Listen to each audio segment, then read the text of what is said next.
हाँ जी, good morning dear students. आप सभी लोग बहुत अच्छे हैं, आप सभी लोगों का रेस्पॉन्स बहुत अच्छा है, आप लोगों की पढ़ाई भी बहुत अच्छी चल रही है। अब बारी है हमारे सिलेबस को हम धीरे धीरे आगे बढ़ाते जाएं ताकि आप लोग धीरे धीरे पढ़ते हुए अपने अंतिम लक्ष्य तक पहुँचें। देखिए, जिस तरह लॉकडाउन के इस समय का सदुपयोग आप लोगों ने किया है, मुझे नहीं लगता किसी बच्चे ने इतना सदुपयोग किया होगा। जो बच्चे हमारे चैनल से रेगुलर जुड़े हुए हैं, लगातार पढ़ रहे हैं, उन बच्चों का बारे में हमें सब पता है। हम लोग अपने रेस्पॉन्स से देखते हैं कि वो बच्चे रेगुलर पढ़ रहे हैं और यकीन मानिए, मैंने जैसा आपसे कहा था कि जुलाई से पहले आप लोगों के चैप्टर हो जाएंगे, तो आप देखिए आपका 7वां चैप्टर चल रहा है। मैंने कम से कम 8 चैप्टरों की कही थी और मैं पूरा करा के मानूंगा। आप लोग बस इसी तरह पढ़ते रहिए, ध्यान से और मेहनत करते रहिए, और आप जब अपने स्कूल में जाओगे, जब भी स्कूल खुलेंगे अगस्त में या जुलाई के लास्ट वीक में, तब आपको महसूस होगा कि आप कितने बेहतर पढ़े हैं। अपने इस माहौल में आप लोगों ने समय का कितना अच्छा सदुपयोग किया है। अब बारी है हमारे सिलेबस को आगे बढ़ाने की। सिलेबस को आगे बढ़ाते हैं, तो चलिए देखते जाइए। अब हम आगे पढ़ते हैं। हम लोगों ने बेटा कल तक जो पढ़ा था अपनी क्लास में, उस क्लास में हम लोगों ने चुंबकीय क्षेत्र के बारे में पढ़ लिया था, और मैंने ये भी कहा था कि अब बारी है आगे ऐसे टॉपिकों की जिनमें यह बताया जाए कि किस स्थिति में कितना चुंबकीय क्षेत्र उत्पन्न होगा। और इस क्षेत्र में काम करने इसके लिए सबसे पहले नाम आता है बायो सावर्त का। किसका आता है? बायो सावर्त का। ये एक मशहूर वैज्ञानिक थे। इन्होंने चुंबकीय क्षेत्र पर काम किया था, और इनके चुंबकीय क्षेत्र पर काम करने के परिणाम स्वरूप क्या निष्कर्ष निकला था? उन्होंने एक निश्चित स्थिति ली कि मैं एक चुंबकीय क्षेत्र ज्ञात करना चाहूंगा आपके किसी धारावाही चालक तार के कारण। इन्होंने क्या किया? एक धारावाही चालक तार लिया और जिसमें धारा प्रवाहित हो रही थी आई। कितनी धारा प्रवाहित हो रही थी? आई। आप लोगों को आराम से देखना है, समझना है, पढ़ना है। इन्होंने केवल एक ही स्थिति पर सोचा कि जब एक धारावाही चालक तार में धारा आई प्रवाहित होगी तो उसके कारण कितना चुंबकीय क्षेत्र उसके आसपास उत्पन्न होगा। ऑरेस्टेड के प्रयोग से इतना तो पता चल ही चुका था कि आपके जब भी किसी धारावाही चालक तार में धारा प्रवाहित होगी तो चुंबकीय क्षेत्र उत्पन्न होगा, लेकिन कितना होगा हम लोगों को यह बताया बायो सावर्त ने। तो इन्होंने क्या किया? बायो सावर्त ने किसी धारावाही चालक तार में धारा प्रवाहित करने पर उत्पन्न चुंबकीय क्षेत्र ज्ञात करने के लिए व्यंजक दिया। इन्होंने क्या किया? एक तार लिया और उसका एक अल्पांश लिया बिटाओ dl। कितनी लंबाई का अल्पांश लिया? dl लंबाई का। और dl लंबाई के अल्पांश से r दूरी पर, कितनी दूरी पर? r दूरी पर कोई बिंदु P है। r दूरी पर कोई बिंदु P है जहां पर हमें चुंबकीय क्षेत्र की गणना करनी है। क्लियर है? तो इस धारावाही चालक तार के अल्पांश से होते हुए भी धारा I प्रवाहित हो रही है। इस अल्पांश से r दूरी पर बिंदु P है जहां पर चुंबकीय क्षेत्र हमें ज्ञात करना है। तो इस स्थान पर चुंबकीय क्षेत्र ज्ञात करने के लिए बायो सावर्त ने एक नियम दिया, और उस नियम में कुछ पॉइंट थे, और उन पॉइंटों में क्या सबसे पहला पॉइंट था कि इस अल्पांश के कारण बिंदु P पर उत्पन्न चुंबकीय क्षेत्र, सबसे पहले अल्पांश में प्रवाहित धारा के समानुपाती होता है। अच्छा, एक एक पॉइंट को मैं एक्सप्लेन करके बिल्कुल दिमाग में बैठा दूंगा, बस आप देखते जाइए। इसका मतलब अल्पांश है तो अल्पांश के कारण चुंबकीय क्षेत्र होगा dB। अल्पांश के कारण चुंबकीय क्षेत्र dB, वो किसके समानुपाती? धारा के। दूसरी बात और क्या कही उन्होंने? आपके अल्पांश की लंबाई के समानुपाती होता है। अल्पांश की लंबाई के समानुपाती होता है, यानी dB समानुपाती dl। एक एक पॉइंट को समझाया जाएगा, यानी अल्पांश की लंबाई के भी समानुपाती। तीसरा पॉइंट इस तरह है बेटा कि अल्पांश से बिंदु P को मिलाने वाली रेखा के द्वारा, बिंदु P को मिलाने वाली रेखा के द्वारा बनाए गए कोण की ज्या कहते हैं बेटा साइन थीटा को। किसको? कि ज्या के समानुपाती होता है, ज्या के कैसा होता है, समानुपाती होता है। तो इसका मतलब जो अल्पांश के कारण है चुंबकीय क्षेत्र dB वो साइन थीटा के समानुपाती होगा। कैसे होगा वो चित्र में समझेंगे। चौथा पॉइंट, अल्पांश से बिंदु P, अल्पांश से बिंदु P की दूरी r के वर्ग के व्युत्क्रमानुपाती होता है। तो अतः आपका dB समानुपाती 1/r²। किसी भी धारावाही चालक तार में धारा प्रवाहित होने पर उसके किसी भी अल्पांश के कारण कितना चुंबकीय क्षेत्र उत्पन्न होगा, इसके गणना के लिए उन्होंने 4 बिंदु दिए। सबसे पहला बिंदु, आप सोचिए, चुंबकीय क्षेत्र उत्पन्न होता था आवेशों की गति के कारण। अगर धारा कम प्रवाहित होगी तो चुंबकीय क्षेत्र भी कम होगा, और धारा ज्यादा प्रवाहित होगी तो चुंबकीय क्षेत्र भी ज्यादा होगा। चुंबकीय क्षेत्र को B से डिनोट करते हैं, तो अल्पांश के कारण चुंबकीय क्षेत्र को dB से। तो इसका मतलब है कि अगर धारा कम प्रवाहित होगी तो आवेश कम गति करेंगे तो चुंबकीय क्षेत्र कम होगा। धारा ज्यादा प्रवाहित होगी तो आवेश ज्यादा गति करेंगे तो चुंबकीय क्षेत्र ज्यादा प्रवाहित उत्पन्न होगा। तो इसका मतलब चुंबकीय क्षेत्र धारा के भी समानुपाती। दूसरा पॉइंट, अगर अल्पांश छोटा है तो उसमें से होकर कम आवेश प्रवाहित हो पाएंगे तो चुंबकीय क्षेत्र कम होगा। अगर अल्पांश लंबा है, बड़ा है, उसकी लंबाई ज्यादा है तो उसमें से होकर ज्यादा आवेश प्रवाहित होंगे तो उसका चुंबकीय क्षेत्र भी ज्यादा होगा। तो dB समानुपाती dl, चुंबकीय क्षेत्र भी लंबाई अल्पांश के समानुपाती होगा। आपका अल्पांश ये है, और अल्पांश के साथ बिंदु P को मिलाने वाली रेखा, अल्पांश के साथ बिंदु P को मिलाने वाली रेखा कितना कोण बना रही है, थीटा। कितना कोण बना रही है, थीटा कोण बना रही है। तो इस थीटा कोण की ज्या, थीटा कोण की ज्या के समानुपाती, क्योंकि आपको पता है कि अगर थीटा बढ़ेगा तो साइन थीटा का मान भी बढ़ेगा, तो चुंबकीय क्षेत्र भी बढ़ेगा। थीटा घटेगा तो साइन थीटा का मान घटेगा, चुंबकीय क्षेत्र का मान भी घटेगा। क्लियर। अब आप लोगों को एक चीज मैंने विद्युत बल से पढ़ाई है कि मान लीजिए इसके कारण हमें कोई चुंबकीय क्षेत्र, विद्युत बल, चुंबकीय बल की गणना करनी है। आप जैसे जैसे दूर जाओगे इससे, तो इसकी वजह से चुंबकीय क्षेत्र, विद्युत क्षेत्र, चुंबकीय बल, विद्युत बल की तीव्रता घटती जाएगी। जितना ज्यादा दूर जाओगे उस बल की, क्षेत्र की तीव्रता उतनी घटेगी, यानी दूरी के व्युत्क्रमानुपाती होगा। बस ये चुंबकीय क्षेत्र भी, जैसे विद्युत क्षेत्र व्युत्क्रम वर्ग नियम का पालन करता था, तो चुंबकीय क्षेत्र भी किसका पालन करेगा, व्युत्क्रम वर्ग नियम का। तो चुंबकीय क्षेत्र आपके दूरी के वर्ग के व्युत्क्रमानुपाती होगा, यानी ये भी किसका पालन कर रहा है, व्युत्क्रम वर्ग नियम का। किसका पालन कर रहा है, व्युत्क्रम वर्ग नियम का। क्लियर है बच्चों। तो यहां तक आप लोगों को समझ में आया कि किसी भी धारावाही चालक तार में हमने धारा प्रवाहित की तो उसके किसी अल्पांश के कारण, टोटल चुंबकीय क्षेत्र बाद में निकालेंगे, पहले अल्पांश का निकाल लेते हैं। अल्पांश के कारण चुंबकीय क्षेत्र 4 बिंदुओं पर निर्धारित करता है। उसमें प्रवाहित धारा के समानुपाती, लंबाई अल्पांश की लंबाई के समानुपाती, लंबाई बिंदु P को, जिस बिंदु पर चुंबकीय क्षेत्र आप ज्ञात कर रहे हो उस बिंदु P को अल्पांश से मिलाने वाली रेखा के साथ बने हुए कोण की ज्या के समानुपाती, और दूरी के वर्ग के व्युत्क्रमानुपाती। तो अब ऐसा करिए, सबको मिलाइए, सबको मिला देंगे तो dB समानुपाती सबसे पहले है IDL sine theta upon r², IDL sine theta upon r², या dB बराबर IDL साइन थीटा के समानुपाती था r² के वर्ग के व्युत्क्रमानुपात, r के वर्ग के व्युत्क्रमानुपाती। तो ये फॉर्मूला आ गया इन सबको जोड़कर। अब समानुपाती का चिन्ह हटाओगे, कोई नियतांक आएगा, और बेटा यहाँ पर नियतांक आएगा μ0 अपॉन 4π, μ0 अपॉन 4π। और फॉर्मूला क्या है बेटा, IDL sine theta upon r², IDL sine theta upon r²। अब ये मैंने समानुपाती नियतांक लिया है, इसके बारे में बताते हैं।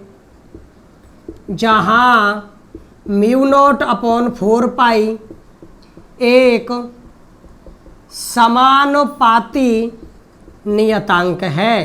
क्या है बच्चों, एक समानुपाती नियतांक है। क्लियर है। तो जिसका मान तो फिर देखिए बेटा μ0 बराबर, जिसका मान μ0 अपॉन 4π, μ0 अपॉन 4π इसका मान होता है 10⁻⁷, 10⁻⁷ -7 और वो भी किस में बच्चों, न्यूटन प्रति एम्पियर स्क्वायर में।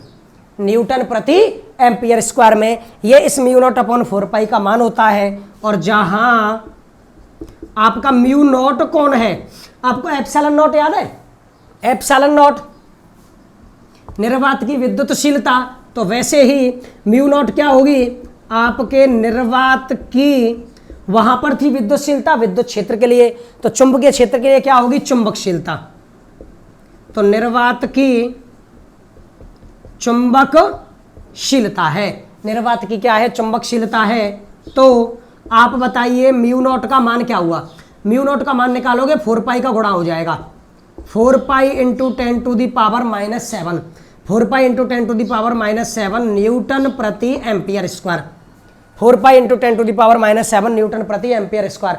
आपको याद है आप लोगों ने एक फॉर्मूला निकाला था, एप्सिलॉन बराबर epsilon naught epsilon R, epsilon naught epsilon R. तो वैसे ही हम लोग म्यू के लिए भी फॉर्मूला लिखेंगे, तो वो हम आगे लिखेंगे, फिलहाल इसको यहाँ तक समझ लीजिए। एक धारावाही चालक तार है जिसमें धारा आई प्रवाहित हो रही है, इसका डीएल लंबाई का एक अल्पांश है, जिसके कारण इससे आर दूरी पर किसी बिंदु पी पर चुंबकीय क्षेत्र ज्ञात करना है।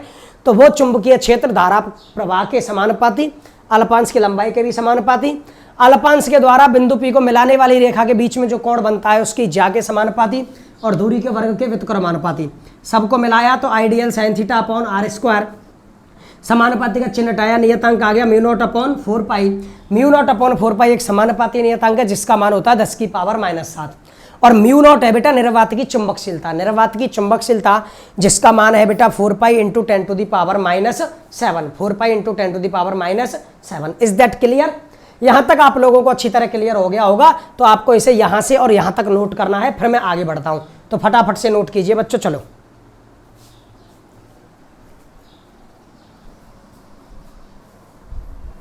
जल्दी से चलिए नोट कर लीजिए इसको, फिर हम आगे बढ़ते हैं।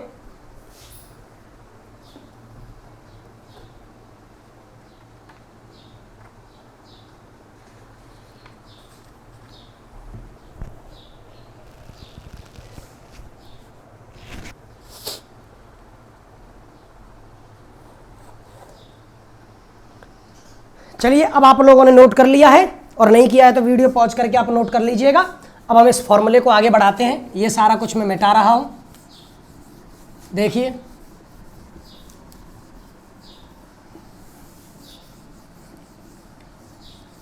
वैसे हालांकि आप लोगों को लग रहा है कि आपके लिए नोट्स चाहिए बेटा, पर आप चिंता ना करें, मैं बोर्ड पर ही ऐसे लिखा रहा हूं कि आप लोग मेरे नोट्स बना सकते हो। तो मेरे हिसाब से अगर आप लोग वीडियो से नोट्स बनाओ तो वो ज़्यादा बेहतर है। बाकी अगर मेरे नोट्स कॉपी करो उससे ज़्यादा बेहतर होगा कि आप लोग वीडियो से नोट्स बनाओ, समझ गए? बाकी आपकी अपनी इच्छा है। तो देखिए बेटा, पुनः आपके अल्पांश dl के कारण चुंबकीय क्षेत्र क्या निकला बेटा, dB बराबर mu naught upon 4 pi IDL sine theta upon are square, IDL sine theta upon are square. ये केवल इस अल्पांश का चुंबकीय क्षेत्र है, लेकिन आपको पूरे धारावाही चालक तार के कारण निकालना है, पूरे धारावाही चालक तार के कारण। तो अतः आपके संपूर्ण धारावाही चालक तार के कारण उत्पन्न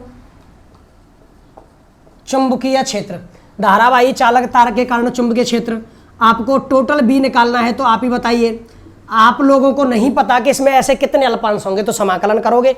तो total magnetic field find out करने के लिए डीबी का समाकलन कर दिया, तो समाकलन बेटा mu naught upon 4 pi IDL sine theta upon are square, IDL sine theta upon are square. तो ये आपका परिणामी चुंबकीय क्षेत्र निकला। अब मैं इसको सदिश रूप में लिखता हूं बेटा, सदिश रूप में, ठीक है, या फिर सदिश रूप में बाद में लिखेंगे। आगे लिखता हूं, यदि आपके तार के चारों ओर, तार के चारों ओर एक माध्यम हो, तार के चारों ओर क्या हो, एक माध्यम हो, तो आपका चुंबकीय क्षेत्र क्या होगा बेटा। अगर माध्यम होगा तो आपको अच्छी तरह पता है म्यू नॉट की जगह पर केवल क्या आएगा, म्यू। जैसे एप्सिलॉन नॉट की जगह पे एप्सिलॉन आता था तो mu upon 4 pi I D L sine theta upon are square. जहां आपका म्यू क्या है बेटा, वो होता है mu naught mu R. Mu naught mu R, mu है म्यू नॉट म्यू आर। जैसे एप्सिलॉन बराबर है एप्सिलॉन नॉट एप्सिलॉन आर। आपके माध्यम की निरपेक्ष, जैसे माध्यम की निरपेक्ष चुंबकशीलता, माध्यम की निरपेक्ष चुंबकशीलता, चुंबकीय पारगम्यता भी कह सकते हैं, चुंबकीय पारगम्यता।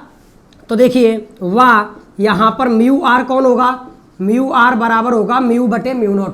जैसे एप्सिलॉन आर बराबर होता था एप्सिलॉन बटे एप्सिलॉन नॉट, ये होगी आपके उस माध्यम की, आर लगा हुआ है रिलेटिव, रिलेटिव का मतलब आपेक्षिक, माध्यम की आपेक्षिक चुंबकशीलता। क्लियर है? तो अब यहाँ के बाद में अब इसको मिटाते हैं, फिर आगे काम करते हैं। तो देखिए अब आप लोगों ने इस अल्पांश के फॉर्मूले से परिणामी चुंबकीय क्षेत्र निकाला, उसको माध्यम के लिए लिख दिया। तो क्या मैं इसको ऐसे लिख सकता हूं बेटा, म्यू अपॉन 4 पाई को बाहर और I D L sine theta upon are square, I D L sine theta upon are square. और इसको लिख देंगे म्यू नॉट अपॉन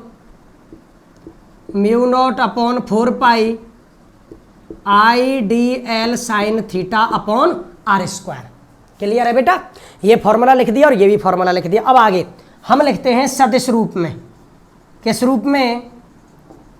सदिश रूप में आपका परिणामी चुंबकीय क्षेत्र, आपको सदिश रूप में परिणामी चुंबकीय क्षेत्र लिखना है तो बी वेक्टर बराबर, इसी फॉर्मूले को लूंगा बेटा मैं, mu naught upon 4 pi, mu naught upon 4 pi आपका I D L sine theta upon are square. और देखिए इधर वेक्टर लगा दिया, इधर कोई भी सदिश राशि नहीं है, दूरी दूरी विद्युत धारा थीटा ये नियतांक है, तो आप अपनी तरफ से आर कैप लगाओगे। आप अपनी तरफ से क्या लगाओगे बेटा? R cap. परंतु आप लोग जानते हो कि आर कैप बराबर होगा बेटा आर वेक्टर अपॉन आर का mod, r vector upon r का, आर वेक्टर का मोड, यानी आर वेक्टर अपॉन केवल नॉर्मल आर लिख सकता हूं। ठीक है, तो अब इसका मान लिखते हैं। तो आपका बी वेक्टर बराबर mu naught upon 4 pi I D L sine theta upon are square, r की जगह पर बेटा are vector upon r, r vector upon r. तो देखिए बी वेक्टर बराबर म्यू नॉट अपॉन 4 पाई, बेटा ये हो गया आई और d L r sine theta को आपका are vector D L sine theta upon are square, और आर क्या हो गया बेटा? R cube. क्या हो गया? R cube. अब ऐसा कीजिए, यहां पर साइन थीटा है, डी एल को अगर मैं विस्थापन का रूप लूं तो वो सदिश हो जाएगा, और आर वेक्टर सदिश है ही, तो बेटा ऐसा कीजिए, क्या इनको साइन थीटा के रूप में सदिश गुणा के रूप में नहीं लिख सकते आप लोग? सदिश गुणा के रूप में ऐसे लिखोगे mu naught upon 4 pi integration I, तो फिर बेटा are vector cross D L vector, r vector cross D L vector, और नीचे क्या आ जाएगा बेटा? R cube. नीचे क्या आ जाएगा? R cube. तो फिर बेटा mu naught upon 4 pi I r vector cross D L vector upon r cube. बस इसका याद रखना कि अगर आप लोगों को फॉर्मूला केवल ऐसे आइडियल साइन थीटा में मिला तो नीचे आर स्क्वायर होगा, लेकिन अगर वो r vector cross D L vector में मिला तो नीचे क्या होगा? R cube. और वो किससे आया? जब आपने आर कैप बराबर आर वेक्टर अपॉन आर लिखा। आप लोगों ने यहां तक फॉर्मूला निकाल लिया।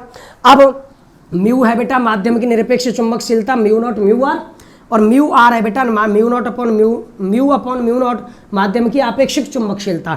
परिणामी चुंबकीय क्षेत्र का फॉर्मूला लीजिए, ठीक है, और इसमें सदिश रूप में लिखेंगे तो बी वेक्टर लगा दिया इसमें। अब इधर कोई भी सदिश राशि नहीं है तो हम लोगों ने एक अंक सदिश लगा दिया आर कैप, और आर कैप को लिखा आर वेक्टर अपॉन आर। तो नीचे आर स्क्वायर गुणा आर क्या हो गया बेटा? R Q. आर क्यू हो गया, तो इसको D L R D L आपका are vector D L sine theta, तो ये क्या हो जाएगा बेटा are vector cross D L vector, और मैं चाहूँ तो इसको ऐसे भी लिख सकता हूँ। तो देखिए आपका d L r vector sine theta, तो मैं इसको क्या लिखूंगा बेटा आपका d L vector cross r vector, लेकिन हम लोग वैसे ही लिख देते हैं, हम पे कोई फर्क नहीं पड़ेगा। तो देखिए बेटा D L r vector sine theta, तो फिर बोलिए क्या हो जाएगा, अरे पहले हम लोगों ने आर वेक्टर और डी एल साइन थीटा, तो फिर बोलिए क्या हो जाएगा बेटा are vector cross D L vector. ये चीज़ एक्स्ट्रा है, ये चीज़ एक्स्ट्रा है। वास्तविकता में आपका टॉपिक यहीं पर खत्म हो जाता है परिणामी चुंबकीय क्षेत्र ज्ञात करने में, बाकी हम लोग आगे बताते हैं आपको इन रूपों को। क्लियर है? अभी इसमें जो मुख्य 2 पॉइंट में कराऊंगा वो पॉइंट बहुत इंपॉर्टेंट है, वो जरूरी है टॉपिक के। ये चलिए ये चीज़ एक्स्ट्रा थी मैंने करा दी, लेकिन यहाँ से आगे जो पॉइंट कराऊंगा वो इंपॉर्टेंट है। तो चलिए फटाफट से इसको भी नोट कीजिए, ताकि बायो सावर्त के नियम का कॉन्सेप्ट खत्म हो। वीडियो पॉज करके आप लिख सकते हो। तो अब मैं इसको मिटा देता हूं बेटा। चलिए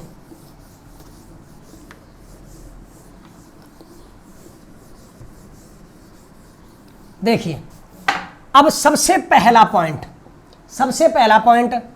यदि आपका बिंदु P चालक तार की दिशा में स्थित हो, आपका जो बिंदु P है वो ऐसे स्थित हो चालक तार की ही दिशा में। ठीक है, अब आप बताइए जब ये चालक तार की ही दिशा में स्थित होगा तो थीटा कितना हो जाएगा? बिंदु P सरक कर यहां पर पहुंचेगा, थीटा 0 हो जाएगा बेटा। थीटा कितना हो जाएगा? 0। तो थीटा बराबर 0, अतः इस स्थिति में चुंबकीय क्षेत्र आपका डी बी वेक्टर बराबर mu naught upon 4 pi I D L sine theta का मान 0 अपॉन आर स्क्वायर, साइन 0 का मान 0, तो डी बी वेक्टर बराबर 0। इसका मतलब आपका ये जो धारावाही चालक तार है, ये धारावाही चालक तार अपनी दिशा में अपनी लंबाई के अनुदिश कोई भी चुंबकीय क्षेत्र उत्पन्न नहीं करता। कितना चुंबकीय क्षेत्र है? 0। दूसरा, यदि बिंदु P चालक तार के लंबवत स्थित हो, अब आपका बिंदु P अगर इस चालक तार के लंबवत यहां पर स्थित है तो थीटा कितना होगा? 90 डिग्री। तो थीटा बराबर 90 डिग्री। अब देखते हैं कि चुंबकीय क्षेत्र होगा कि नहीं होगा। डी बी बराबर mu naught upon 4 pi I D L और sine 90 upon are square, sine 90 की वैल्यू 1, तो फिर बोलिए बेटा डी बी बराबर mu naught upon 4 pi I D L upon are square, I D L upon are square. तब कितना चुंबकीय क्षेत्र उत्पन्न होगा? इस तार के लंबवत दिशा में इतना, और तार की दिशा में यानी आप समझ सकते हैं इस तार के अक्ष पर 0 और लंबवत का मतलब है निरक्ष पर इतना। यस या नो? इस तरह हम लोगों ने बायो सावर्त के नियम को पढ़ा, ढंग से समझा अच्छी तरह। न्यूमेरिकल वगैरह बेटा अभी आगे आएंगे जो एक दूसरे के टॉपिक के मिक्स होकर आएंगे, तभी न्यूमेरिकल कराए जाएंगे। बात यह है कि इस चैप्टर की खास बात, इस चैप्टर में बहुत सारे टॉपिक, बहुत सारे फॉर्मूले 3 जगह निकलेंगे। जैसे एक टॉपिक में करूंगा धारावाही चालक तार के कारण चुंबकीय क्षेत्र, तो ये मुझे आगे भी 2 जगह करना है। तो आपको बहुत इंटरेस्ट आएगा इसको पढ़ने में कि यार ये फॉर्मूला हमने उस तरीके से निकाला था, अब इस तरीके से भी निकाल रहे हैं, तो ये टॉपिक हमारा बिल्कुल क्लियर हो जाएगा। बस आप लोग इसको धीरे धीरे ऐसे ही पढ़ते रहिए, रिवीजन करते रहिए और क्लासें रेगुलर देखते रहिए। और अगर आप लोगों को हमारी पढ़ाई बहुत ही अच्छी पसंद आ रही है तो आप लोग हमारे चैनल को ज़्यादा से ज़्यादा शेयर कीजिए। जैसे ही हमारे चैनल में सब्सक्राइबरों का जो हमारा कोटा है वो पूरा हो जाएगा, जैसे ही हमारे सब्सक्राइबर 2K हो जाएंगे, हमें आप लोगों के लिए एक गिफ्ट भेजना है। जैसे मैं ये बात अनाउंस कर देना बाद में चाहता था, लेकिन अभी कर देता हूँ। जैसे ही हमारे चैनल के सब्सक्राइबर 2K हो जाएंगे यानी 2000 हो जाएंगे, तो उस वक्त हम आपके लिए एक सरप्राइज लाएंगे। जैसे ही हमारे सब्सक्राइबर 2000 हो जाएंगे, आपके लिए एक सरप्राइज आएगा। बहुत सारी चीज़ आपको मुफ्त में मिलेगी। उस चीज़ के लिए आपके लिए थोड़ा सा पेशेंस रखना पड़ेगा। जैसे ही हमारे सब्सक्राइबर 2000 होंगे, ये चीज़ जो आपको सरप्राइज में हम आपको देने वाले हैं वो सब कुछ आपको मिलेगा। आप खुश होंगे कि सर ने हमें इतना अच्छा सरप्राइज दिया है। बस ज़्यादा से ज़्यादा हमारे चैनल को शेयर कीजिए ताकि सब्सक्राइबर हमारे जल्दी से जल्दी 2K हो जाए। ठीक है बच्चों, थैंक यू।